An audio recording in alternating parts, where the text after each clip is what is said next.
ఇది ఏ విధంగా మైనస్ అవ్వదండి. ప్రజలు ఎవరు ఈ అరెస్ట్ కక్ష సాధింపు చర్యలు వల్లనే చేశారని ప్రజలందరూ అనుకుంటున్నారు. And that is the truth. This arrest is only vendetta politics, nothing else. Yuvagalam పాదయాత్రతో నారా లోకేష్ గారు ఊరూరా తిరుగుతున్నారు. 3000 కిలోమీటర్స్ తిరిగి మంచి ట్రాక్ రికార్డ్ అయితే సంపాదించారు. నిజంగానే ప్రజా సమస్యలు తెలుసుకుంటున్నారా? తెలుసుకుంటే ఏ మేరకు తెలుసుకున్నారు? ఈ పాదయాత్ర టీడీపీకి ఎంతవరకు ప్లస్ అవుతుంది? అంటే ఈ పాదయాత్రలో ప్లస్ ఏంటంటే, వన్స్ ఎవరైనా పాదయాత్ర చేసినప్పుడు, ఇప్పుడు లోకేష్ గారు 3132 కిలోమీటర్స్ నడిచారు. ఇప్పుడు మేము ఇక్కడ ఇన్ఛార్జ్ కాబట్టి మనం విజయనగరంలో నడుస్తూ ఉన్నాం. నేను కిలోమీటర్స్ ఎప్పుడు క్యాల్కులేట్ చేయలేదు. అప్పుడు ఎలక్షన్ నడిచాను, మళ్ళీ మున్సిపల్ ఎలక్షన్ కోసం నడిచాము, అది మళ్ళీ పోస్ట్పోన్ అయింది. సో మళ్ళీ నడిచాం, మళ్ళీ సర్పంచ్ ఎలక్షన్స్కి నడిచాం. ఇన్నిసార్లు మనం నడుస్తూ ఉన్నాము.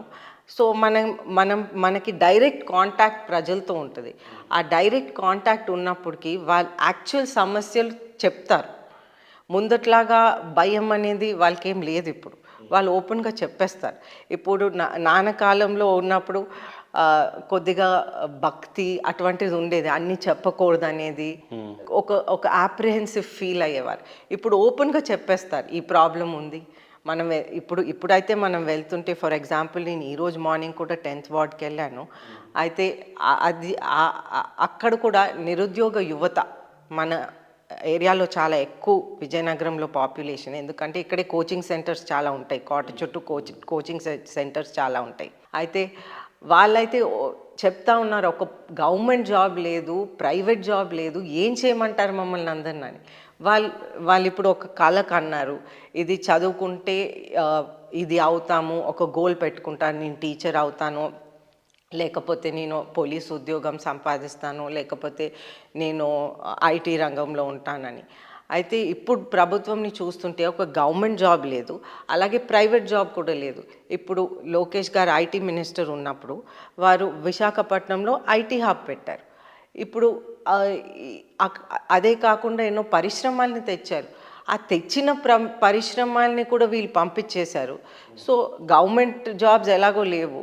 నిరుద్యోగ యువత స్టాటిస్టిక్స్ ప్రకారం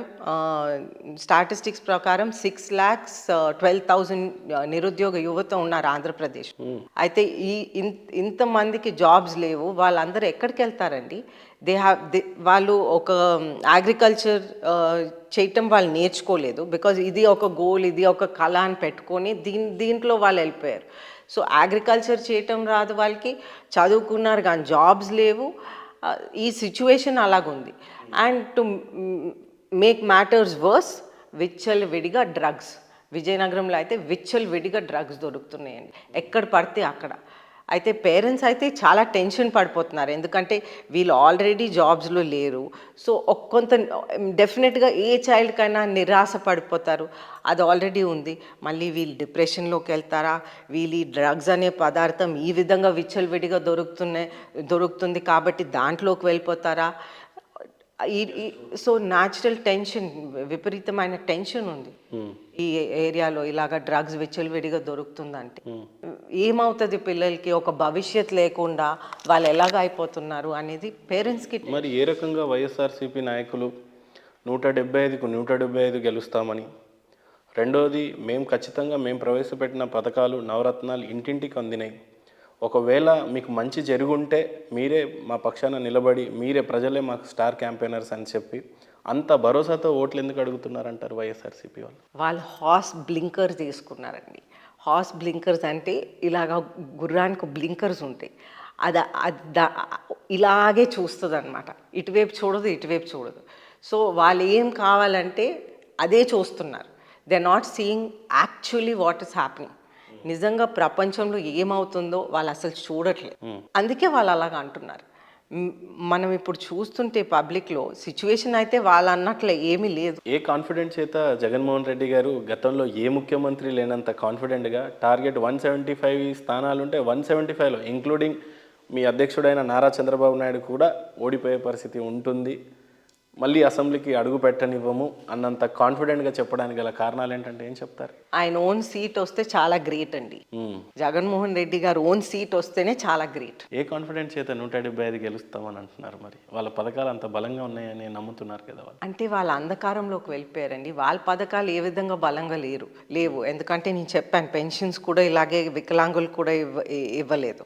ముసలి వాళ్ళకి పెన్షన్స్ కట్ చేశారు. మనం ఎక్కడికి వెళ్ళినా ఎస్పెషలీ ఓల్డ్ పీపుల్ మనం పాదయాత్ర చేస్తున్నప్పుడు వాళ్ళు చెప్తారు కదండి, ఇలాగ పెన్షన్స్ కట్ చేశారని. కరెంట్ బిల్ ఏ విధంగా పెరిగిపోయిందండి. అసలు 200 వచ్చిన కరెంట్ బిల్ ఈ రోజుల్లో 1000 రూపీస్ వస్తుంది. సో ఆయన ఇస్తుంటే ఇచ్చేది గోరంతా, తీసుకునేది కొండంతా. ఆ విధంగా ప్రజలందరికీ అది అర్థమైపోయింది పూర్తిగా.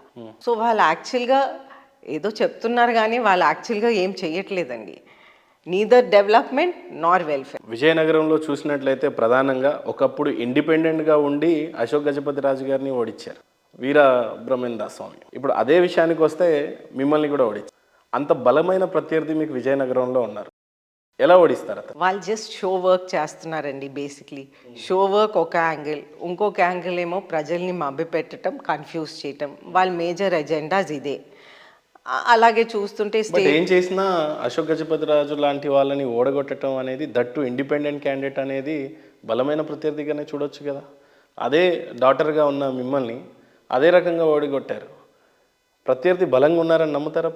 మీరు ఇంత స్టేట్ వైడ్ వేవ్ చూశారు మీరు లాస్ట్ ఎలక్షన్లో వైసీపీకి. నాది లీస్ట్ మెజారిటీతో పోయింది. సో మీరు చెప్పండి ఇప్పుడు ఏమంటారు, మీరు కూడా మీ రీసెర్చ్ చేసుకొని చెప్పాలి. సో ప్రత్యర్థిని బలంగా నమ్మట్లేదు అయితే మీరు? నా ఒపీనియన్లో నేను డెఫినెట్గా గెలుస్తానండి, నాకు డౌటే లేదు. ఏ రకంగా అంటారు? My confidence is in doing this padayatra. I can see the people are waiting for a change. ఎదురు చూస్తున్నారు ఎప్పుడు ఈ ప్రభుత్వం పోతుంది, ఎప్పుడు తెలుగుదేశం పార్టీ జనసేన పార్టీ కలిసి వస్తాయి, ఎప్పుడు చంద్రబాబు నాయుడు గారు మళ్ళీ ముఖ్యమంత్రి అవుతారు, ఎప్పుడు మన రాష్ట్ర భవిష్యత్ బాగుపడుతుంది, ఎప్పుడు మనకి జాబ్స్ వస్తాయి, ఎప్పుడు మనకి పరిశ్రమలు వస్తాయి, ఎప్పుడు మన అమరావతి రెడీ అవుతుంది, ఎప్పుడు మన పోలవరం రెడీ అవుతుంది, ఎప్పుడు మన విజయనగరంలో రివర్ లింకింగ్ ప్రాజెక్ట్ రెడీ అవుతుంది, ఎప్పుడు మనం ఏది చేసినా విజయనగరంలో ముందుకు తీసుకువెళ్ళాం.